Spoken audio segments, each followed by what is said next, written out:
Now, as the name implies, this video is obviously part 3, so if you don't want to be lost and confused, please check out the first 2 parts. I'll include a link in the description below. And without further ado, let's get on to the third and final part of this story. We find ourselves on Tatooine during a sandstorm, and through the haze we can just make out the Phantom 2 parked outside of Obi-Wan's humble little abode. A moment later we're inside and we see Kanan and Leia brushing the sand and dust off of themselves, clearly having just come in from the storm.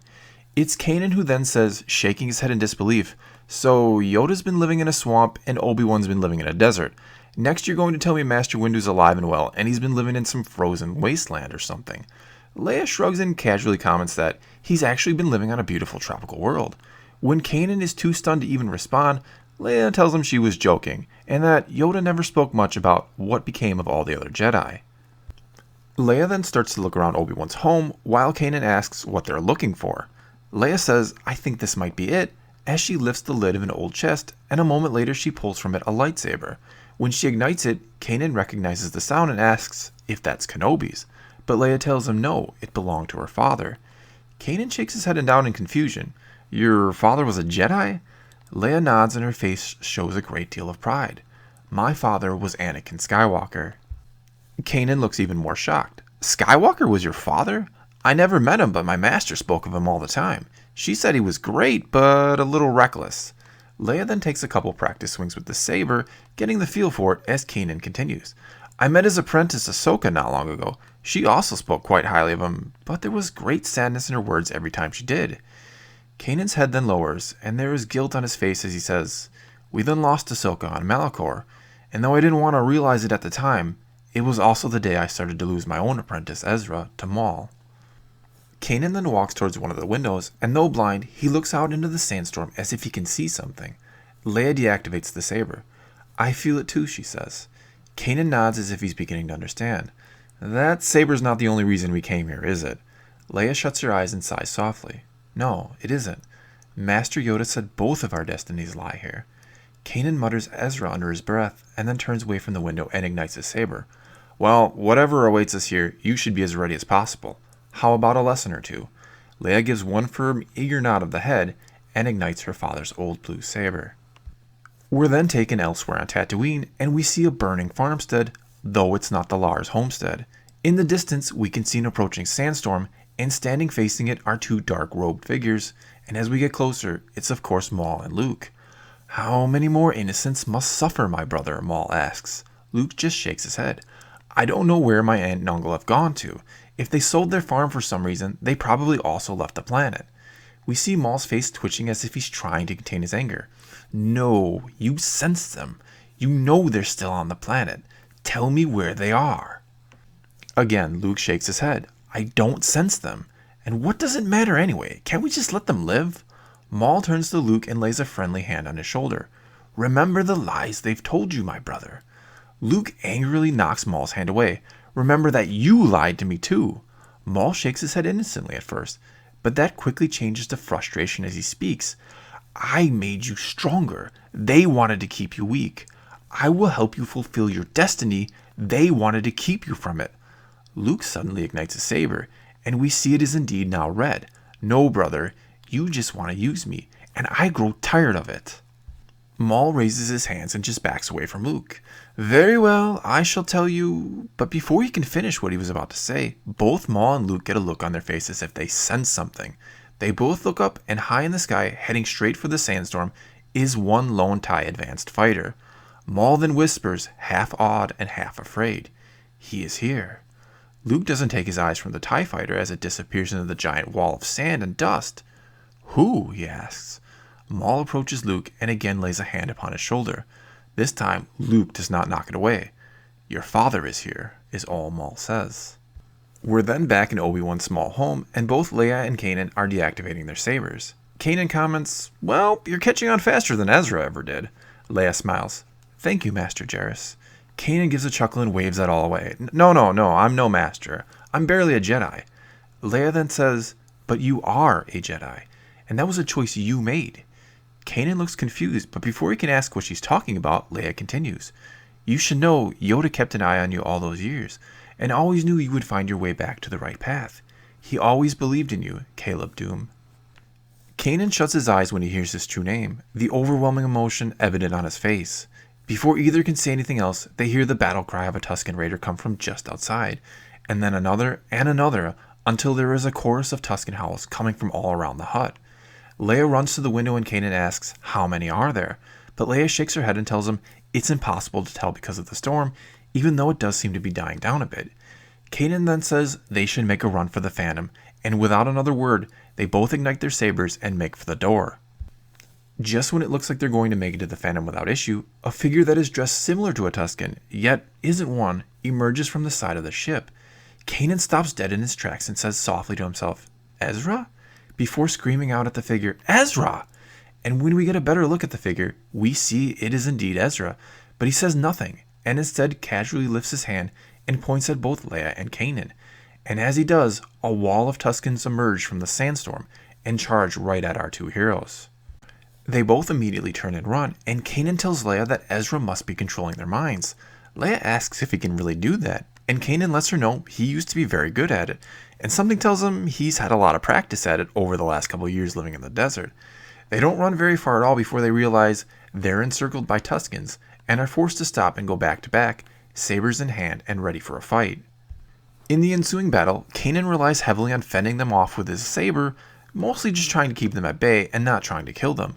Leia, on the other hand, relies more on using force push to keep them back, and also yanking the gaffy sticks from their hands and using them against those who'd once wielded them. Finally, the two make a hole in the circle and make another run for it. But before they can get too far, a Tusken comes out of nowhere and trips Leia, and she falls face first to the ground, dropping her saber in the process. Kanan manages to take out the Tusken that tripped her, and Leia scurries to her feet, but as she reaches for her dropped saber, it suddenly shoots off the other way, as if blown by an incredibly strong yet unfelt gust of wind. Leia has absolutely no time to worry about it, and is about to start running with Kanan again when they realize that directly ahead of them is another wave of around 15 Tuskens who run right at them, and then right by them. Kanan and Leia shrug at each other and turn around to see where they're headed, and all we can see through the sand is a blue and red haze, and we hear the sounds of swinging lightsabers and the screams of dying Tuskens. Leia, looking mesmerized, starts to slowly walk towards it while Kanan stays where he is and mutters to himself about how cold he suddenly feels. As Leia gets closer, we see Vader, wielding both his old blue saber and his new red one, and he is hacking apart Tuskens at a frantic pace. In no time, most of the Tuskens are dead, and those that aren't are now fleeing into the storm, apparently having broken free of Ezra's mind control out of terror. Vader then just stands there, holding the two sabers at his side, one red, one blue. That's when we hear Kanan scream out, "Princess, run!" as he goes charging right past her, with his saber blazing, and he attacks Vader. Leia cries out no, but Kanan doesn't listen. He takes a few swings at Vader, but is quickly disarmed and knocked to his knees. Vader then puts both sabers to Kanan's neck, exactly how he did to Count Dooku once upon a time. Kanan shuts his eyes and we hear him apologize to Master Yoda for failing. And that's when Leia cries out, "Father!" Kanan opens his eyes, clearly surprised to still be alive, and though he can't see, of course, he looks up at Vader and says hesitantly, "Anakin? Anakin Skywalker?" Vader says nothing, but he does lift the two sabers away from Kanan's neck. Leia then says ever so calmly, "Go, Kanan, get your apprentice and leave this place." Kanan is about to argue, but Leia just tells him that she'll be okay, and they will see each other again. Kanan then does go to Ezra, and to save some time here, I'm going to let you decide how that encounter between the two of them plays out. Anyway, the sandstorm is almost completely died down now, and the first thing Leia asks once Kanan is gone is, "Where's Master Yoda?" Vader deactivates both sabers, and it is several long moments before he finally says, "Gone, though not by my hand." Leia sadly nods, as if both believing and expecting that answer. "And what about you?" she asks. Vader turns away from her and says nothing. Leia then approaches and stops right behind him and asks, "Are you Darth Vader, or are you my father?" Vader looks over his shoulder. Perhaps both, perhaps neither. Leia shakes her head. "You have to decide." Vader replies, "You don't understand the power of the dark side. It is not a decision." Leia can only shrug. "And I assure you, Father, I never will understand the power of the dark side." She spreads her arms out. "I am a Jedi, and if you are truly a Sith, then do what you must." Vader seems to debate it for a few moments, and finally he ignites his red saber. Leia makes absolutely no reaction, seemingly prepared to accept her fate. She's more than a little confused, however, when Vader hands in her direction his old blue saber. "I will not fight you, Father," she says. Vader looks off into the distance, and we see two small speeders approaching, being driven by two dark robed figures. "Then fight with me," Vader says. Leia takes the saber. "I'm not very good with these," she admits. Vader turns his attention back to the approaching speeders. "You won't need to be," he assures. That answer clearly doesn't bring Leia any comfort. "He's your son, you know." Vader shakes his head. "He is my son the same way I am your father." Leia looks confused and asks, "I don't understand what that's supposed to mean. You are my father, and he is your son." Vader says nothing to that, but instead, with sabers still ignited, watches as the speeders stop and both Maul and Luke hop off and ignite their own sabers. Leia then follows suit and ignites hers, the only blue out of the four. It is then Luke who speaks first. "Surprised to see me, Father? Maul told me the truth, that you cast me away as a child because you didn't think I would be strong enough to stand beside you and rule the galaxy. Now I'm here to take this galaxy from you and your master and make myself the new emperor." We see that Maul didn't exactly like the proclamation by Luke that he'd be the emperor, but it is then Leia that cries out, "Luke, you have it all wrong. Maul has lied to you about everything, just as our father was lied to and deceived by his master. That is the true way of the dark side, lies and deceit." "Our father?" Luke repeats. "And just who are you supposed to be?" Leia takes a few steps forward. "I'm your twin sister, Luke. Everything Maul has told you from the moment you first met him has been a lie." Maul then quickly chimes in. "This is nothing but a trick, my brother. You have no sister, and that machine is no longer your father, but rather just an obstacle that stands between us and absolute power."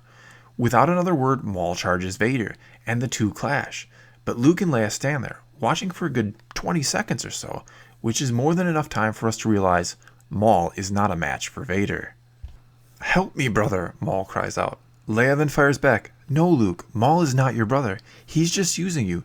Search your feelings. You know what to do." We then focus in on Luke's face, and watch Maul and Vader fight in the reflection of his eyes. Finally, Luke shuts his eyes for a long moment, and when he opens them, it's clear he's made a decision. He charges forward, and we see him swing his red saber and hear it connect with his target. Both Maul and Vader stop fighting and turn and look at Luke. And that's when we see a saber gash going across Vader's chest, and he slumps to the ground as Maul cries out triumphantly. Leia then cries out, "Father, no!" as she runs to his side. We then see Luke stand there, his gaze going back and forth between the celebrating Maul and the weeping Leia. His face grows dark and angry as his look settles on Maul. "Lies," he says bitterly under his breath. "It's all been lies, hasn't it?" Maul stops his celebrating and shakes his head, again trying to look completely innocent. "Brother, I have only ever done what I needed to usher you towards your destiny." Luke shakes his head. "That's just more lies." Maul shakes his head again, his eyes pleading, but before he can do or say anything, Luke attacks, his eyes glowing yellow. The battle that follows is brief. Maul is no match for Luke, who has now fully tapped into all of his rage and anger. He takes Maul apart piece by piece, seemingly enjoying it, and without any mercy.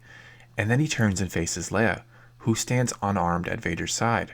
Luke glances at Vader and sees that Leia has folded his arms across his chest and laid what he thinks is her lightsaber upon them. But it is, of course, actually Anakin's old blue saber. "Are you going to kill me now?" Leia asks calmly. Luke shakes his head. "You really are my twin sister, aren't you?" Leia nods. "I am, and I think it's time you finally hear the truth, the real truth." Luke nods again, and then he looks down upon Vader. I had to kill him. There's no coming back from what he'd become, and what I've become." Leia vehemently shakes her head. "No, Luke, there is hope for you. I can show you the way back. Yoda, that's my master. He never trained me how to fight with a lightsaber, but he taught me how to purge all my fear and anger, and yet still love and care for others. He said it took him 900 years, but he finally understood what it truly meant to be a Jedi, and I can teach you if you'll just let me." Luke starts to look hopeful. He truly taught you this?" Leia also looks hopeful as she approaches Luke. "Yes, he did. He said he'd learned the secrets the Jedi had always been searching for, a way to finally defeat the dark side once and for all." Luke smiles, looking overcome with relief. "And you're the only one he taught this secret to?" Leia looks confused by the question, but answers yes. And that's when we hear a saber ignite, and Leia's eyes go wide with shock and terror. Luke then grins, his eyes again yellow. And that is a secret that shall die with you, sister. Luke deactivates his saber and lets Leia fall to the ground, and he walks over to Vader's body and says, I know the real reason you came here, Father. I'm not as easily fooled as she was, for she doesn't understand the power of the dark side like we do. You wanted your children to join you in destroying the Emperor and taking over the galaxy. Well, fear not, for I will finish what you started. Luke then walks away and hops on one of the speeders and just zooms away from the whole scene. But we don't follow him. Instead, we focus back on Vader's helmet for several seconds, and finally we see it twitch ever so slightly and hear the mechanical breathing of Vader start anew. And that is where this story ends. Oh well, I hope you enjoyed the story. Either way, let me know what you thought about it in the comments below. Also, feel free to tell me what you think happened to Kanan and Ezra. And if you have any ideas for my next story, I'd love to hear them. And if you did enjoy this, please check out some of my other videos or go ahead and subscribe. If you've already done all that, then thanks for your continued support. If you want to know when I upload new videos, hit the notification button or just follow me on Twitter. And as always, thanks for watching.